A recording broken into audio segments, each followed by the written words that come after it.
adalah salah satu tarian saman dari daerah pesisir yang merupakan warisan budaya Aceh. Tari Ratu Jaru ini merupakan perpaduan harmonis antara gerak badan dan tangan. Tarian ini dilakukan oleh 9 wanita dengan formasi kekompakan dan alunan musik ramai menjadi ciri khas tarian ini. Didampingi irama dan syair-syair Islami, unsur-unsur tari terlihat begitu harmonis. Tari ini dibawakan dengan penuh semangat sebagai gambaran tentang interaksi kehidupan sehari-hari dan kekompakan masyarakat Aceh.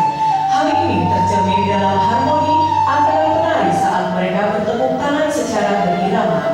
Tarian ini membutuhkan gerakan tari yang harmonis dan nyanyian, mencerminkan keharmonisan masyarakat Aceh. Berikut ini kita saksikan grup tari Persit Kartika Chandra Kirana cabang 20 DIP 0103 Aceh Utara.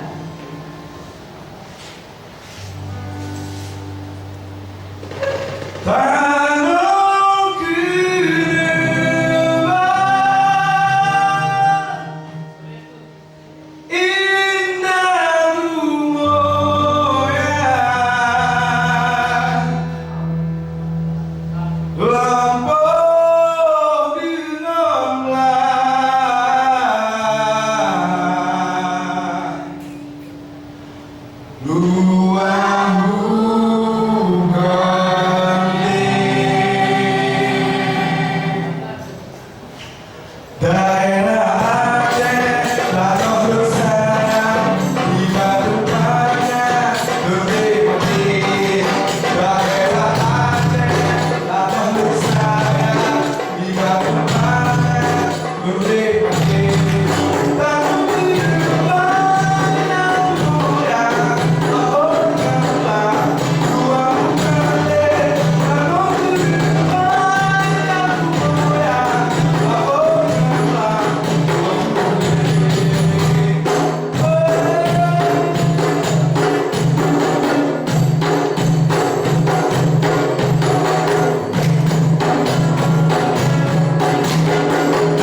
masih